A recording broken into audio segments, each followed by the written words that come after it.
Mon colonel, bonsoir. Mon colonel. Mon colonel. Mon colonel. Mon colonel. Mon colonel. Mon colonel. Merci, mon colonel. Oui, mon colonel, je voulais vous poser une question. Alors, mon colonel, d'abord, je voulais vous dire Shana Tova, parce que c'est le nouvel an juif, donc ça veut dire bonne année, donc je vous le souhaite, Shana Tova. Et, merci à vous aussi, à vous tous. Oui. Merci, mon colonel. Mazel Tov. L'ONU accuse l'armée israélienne d'avoir tiré délibérément sur ses troupes au sud Liban. 2 casques bleus indonésiens ont été blessés au quartier général de la Finule, à Nakoura. Pourquoi les Israéliens font ça? Est-ce qu'ils ont perdu la tête? Apparemment, la réponse est oui. C'est la misère noire avec les colons.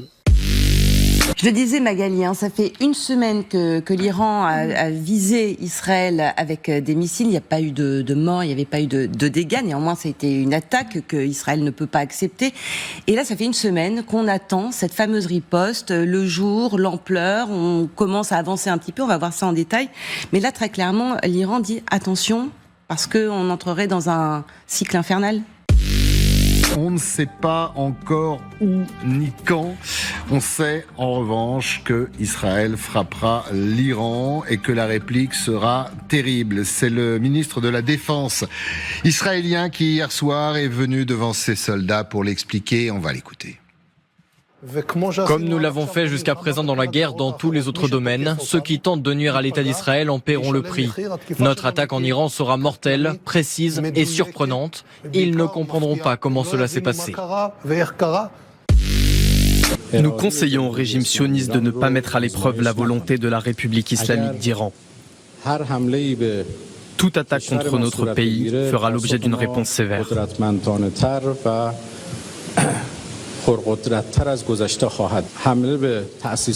Toute attaque contre des infrastructures en Iran provoquera une réaction encore plus forte. Et nos ennemis savent quelle cible nous visons à l'intérieur du territoire du régime sioniste.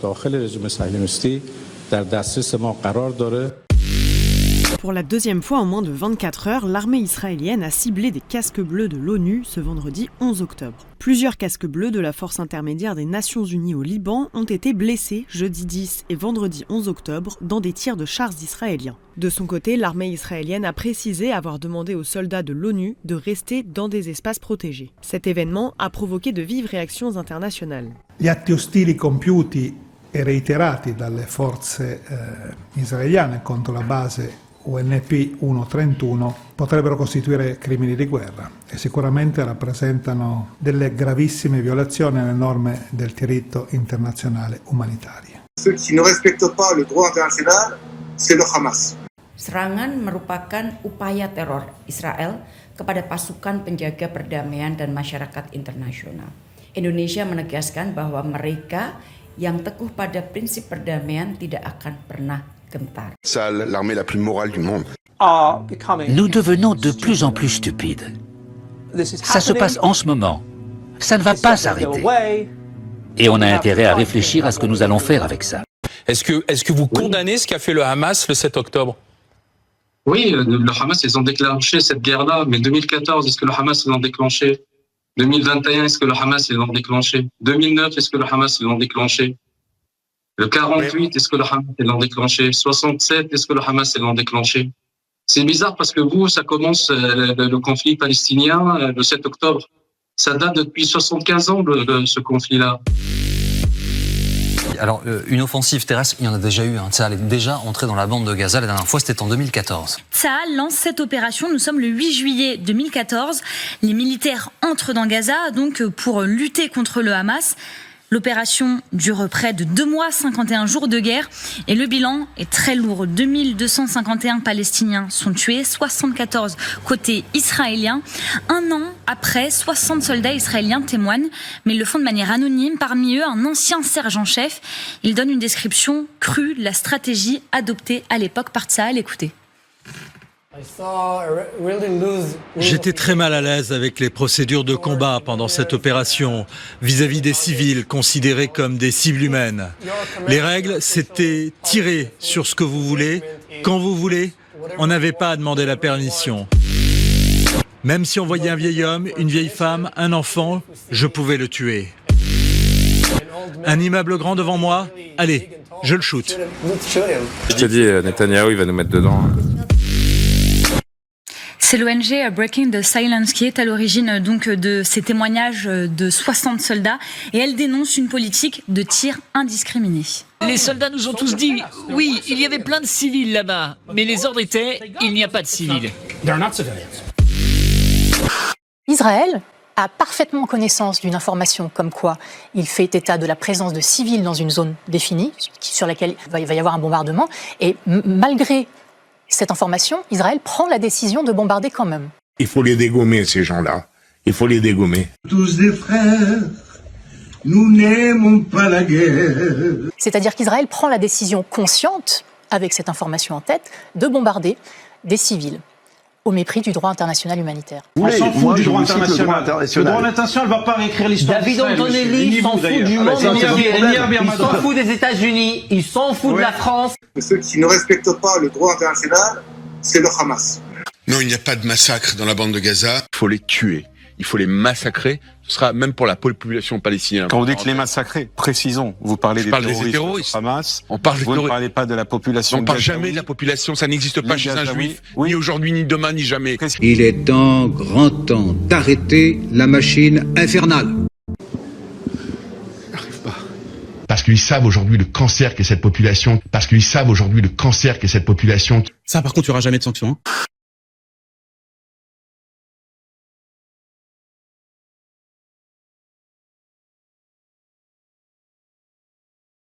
Nous sommes en guerre contre le Hamas dans la bande de Gaza. Le Hamas à Jabalia a des centres de commandement et parce que le Hamas les a empêchés de partir de l'appareil du Hamas, ils sont reliés au Hamas, puisque le soutien du Hamas. Souterrain, les tunnels du Hamas sont des membres du Hamas.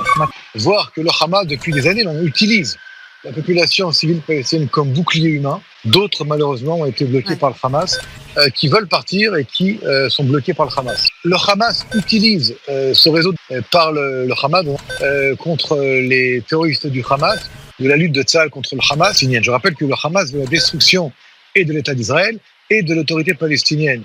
Le Hamas, aujourd'hui, mène une guerre contre Israël de 3 semaines contre le Hamas dans la bande de Gaza. Et un Hamas qui continue à tirer. Nous sommes aujourd'hui en guerre contre le Hamas.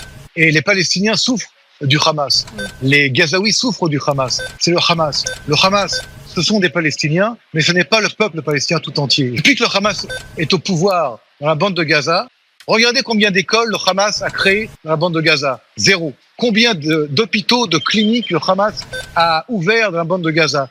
Le Hamas a fait 800 km de tunnels, des missiles de longue portée qui sont lancés par Israël, par le Hamas contre Israël. Cet argent a été détourné par le Hamas. Aujourd'hui, d'ailleurs, j'appelle ceux qui veulent aider la bande de Gaza de bien faire attention que cet argent n'aille pas dans la poche du Hamas, du salafisme et de la dictature salafiste du Hamas. L'Europe ont compris que le Hamas était également un danger pour l'Occident. Que ce soit la France ou d'autres pays occidentaux ont évidemment placé le Hamas sur la liste des entreprises terroristes. Le narratif du Hamas ou d'autres choses comme ça, c'est le Hamas qui l'a commise, les Israéliens face au Hamas. Le Hamas fera des émules un peu partout, et ce ne seront pas seulement ici dans la bande de Gaza, mais partout dans le monde. Intégriste le plus dangereux ici dans la personne du Hamas.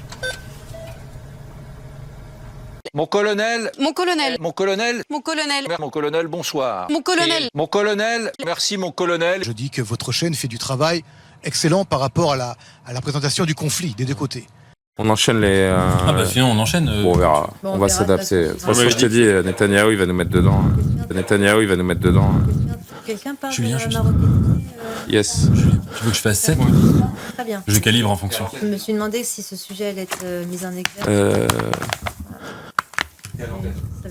On est en direct. C'est bon, je te reçois. Bonsoir à tous. Bonsoir à tous. Et ben voilà, ça arrive. Ce sont les aléas du direct, comme on dit. Ravi de vous retrouver sur l'antenne de CNews. Netanyahou, il va nous mettre dedans. Vous connaissez le Hamas, vous avez vu ce qu'ils ont fait. Ils ont massacré des enfants, éventré des femmes, brûlé des gens, brûlé des maisons. Donc vous comportez comme le Hamas, c'est ce que vous nous dites ce soir ? Entrer dans un hôpital ça correspond selon vous au respect des règles et du droit international et en particulier humanitaire? Et pour vous, un hôpital qui est utilisé comme base militaire... Non, moi je donne pas mon point de vue, Olivier Rafovitch, vous êtes porte-parole de l'armée israélienne, je suis journaliste, je vous pose la question. Non, mais moi je la pose aussi, vous êtes journaliste, vous êtes également un être humain. Un hôpital doit-il être utilisé comme base militaire? La réponse est non, évidemment. Il n'y a aucune stratégie militaire qui fait que vous puissiez faire sortir, par exemple, si ces combattants s'y trouvent avant d'entrer dans l'hôpital, c'est impossible. Vous connaissez le Hamas, vous avez vu ce qu'ils ont fait. Ils ont massacré des enfants, éventré des femmes, brûlé des gens, brûlé des maisons. Vous croyez quoi? Qu'ils se comportent selon le droit international? Qu'ils se comportent selon la justice, selon le respect du droit humain? Donc vous comportez comme le Hamas, c'est ce que vous nous dites ce soir?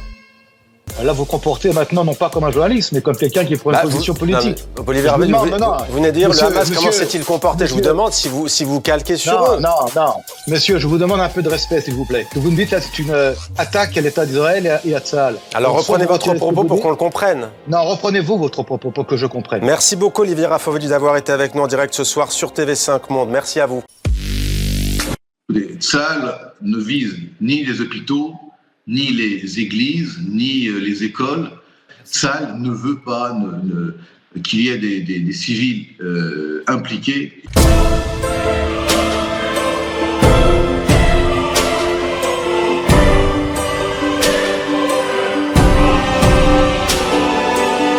On n'a rien contre les musulmans, ni contre les Palestiniens. Tous des frères, nous n'aimons pas la guerre.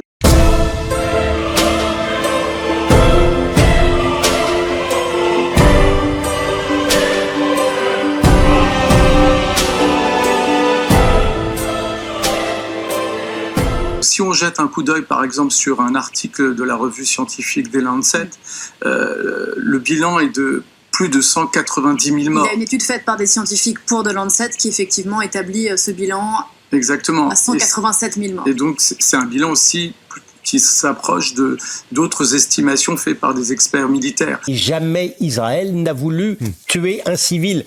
Ici Houston, vous pouvez répéter? Jamais Israël n'a voulu tuer un civil. Et Houston, on a un problème. Très bien, il va avoir un traitement injectable. Et la haine d'Israël et la haine du juif, c'est l'aphrodisiaque de toutes les masses arabes. Jamais un juif ne sera un colon à Jérusalem. Jamais un juif ne sera un colon en Judée. Bon, allez, vous m'avez connu. Allez, monsieur Meyer Habib, arrêtez, respectez l'autorité de la présidence et sortez si vous n'êtes pas content. On se passera de vous. Discours typiquement antisémite, voilà. This is pure antisemitism. Depuis le début de l'offensive israélienne dans la bande de Gaza, les images de corps enveloppés dans des linceuls sont quasi quotidiennes. Parmi ces morts, il y a de nombreux enfants et l'ONU alerte. Le nombre d'enfants tués à Gaza en 4 mois est plus élevé que le nombre d'enfants tués en 4 ans dans des conflits à travers le monde. Je voudrais vous dire, je ne vais pas faire un long discours. Je voudrais vous dire à quel point vous êtes notre fierté. On pourrait être associé à une éventuelle procédure? Juridiquement, il y a le statut de complice, il y a la complicité de génocide qui se dessine. En aucun cas, je n'ai apporté le soutien, mon soutien, ou le soutien de l'Assemblée nationale au gouvernement israélien. J'ai l'impression qu'on me prend pour un idiot, c'est tout. Et tous ces mensonges, ça me brise le cœur. Tsahal, l'armée la plus morale du monde. Tsahal, l'armée la plus morale du monde.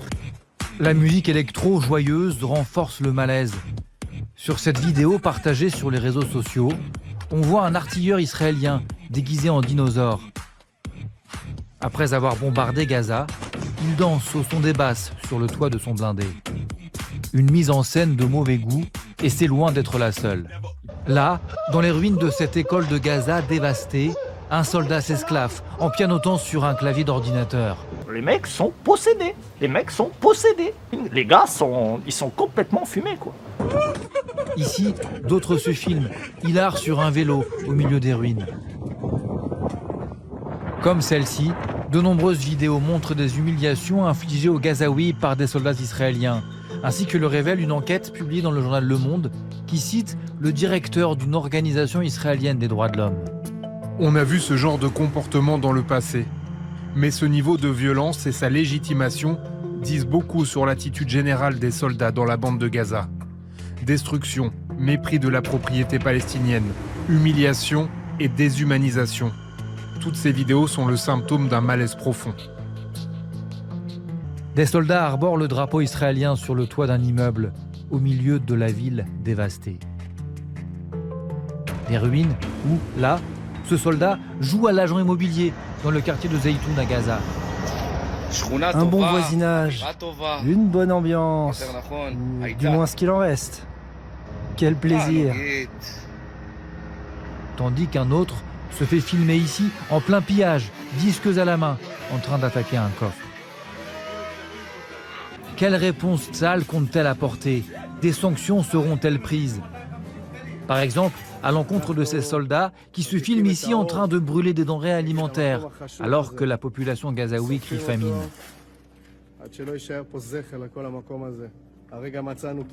Plus grave encore, ici, ce soldat se met en scène en train de faire de la publicité pour un salon de coiffure, au milieu de cadavres. Enfin, ce dont on parle aujourd'hui à Gaza, vous n'avez pas l'air de vous en rendre compte. C'est des gens qui meurent, des enfants, des femmes. C'est des gens qui n'ont pas accès aux soins. C'est des gens qui sont dans des situations de famine, qui n'ont pas d'eau potable. On est en train de parler de ça et vous venez chercher à polémiquer avec moi sur tel ou tel truc, telle ou telle prise d'opposition. Et la France ne dit rien. Et la communauté internationale ne dit rien. Et moi, je devrais me taire. Non, mais personne. Donc, il y a une délégation et vous devriez la saluer. Le fait qu'il y ait des parlementaires français qui aillent alerter sur la situation internationale et qui demandent que ça s'arrête. Et il devrait y avoir la France qui devrait faire davantage que ce qu'elle fait aujourd'hui. Voilà ce que je souhaite, ce que je demande. J'implore la France d'agir, vous le comprenez. Mon colonel, bonsoir. Mon colonel. Mon colonel. Mon colonel. Mon colonel. Mon colonel. Mon colonel. Mon colonel. Merci mon colonel. Je dis que votre chaîne fait du travail excellent par rapport à la présentation du conflit des deux côtés. Mon colonel, bonsoir. Je me permets juste une toute petite parenthèse et puis je vais répondre à votre question. Je veux simplement dénoncer le fait que vous avez été félicité par Olivier Rafovix, qui est un porte-parole de l'armée israélienne, une armée génocidaire, de votre ligne éditoriale. Et c'est très très important pour moi de dénoncer ça à l'occasion de cette interview, parce que ça dit beaucoup de la ligne éditoriale qu'est la vôtre sur le sujet. Et j'espère que vous vous rendez compte quand même que vous aurez tôt ou tard des comptes à rendre en tant que média. Parce que vous dites vous aurez... J'ai pas beaucoup de temps, je vais répondre à votre question. Non, sinon je coupe, on arrête l'interview. Vous aurez des comptes à rendre, tous les médias, ça veut dire quoi des comptes à rendre? Des comptes à rendre devant qui? Devant qui? Devant quoi? C'est-à-dire que les médias sont censés informer de façon neutre. Quand vous avez une partie au conflit qui vous félicite, c'est comme si vous aviez le Hamas demain qui vous félicitait. C'est très problématique, admettez-le. Donc là, vous avez une armée qui viole le droit international sur beaucoup de choses. C'est la communauté internationale, c'est les juridictions internationales qui le pointent. C'est très problématique que votre chaîne soit félicitée. Écoutez, stop, on va arrêter l'interview, désolé. On va vous féliciter pour ça, on vous remercie. On va vous féliciter pour vos prises de position et des attaques contre BFM TV, désolé. L'interview s'arrête. Que vous écoutiez BFM, que vous écoutiez France Info, chaîne publique, chaîne privée, c'est de la merde. Non, c'est Cloug. Oui.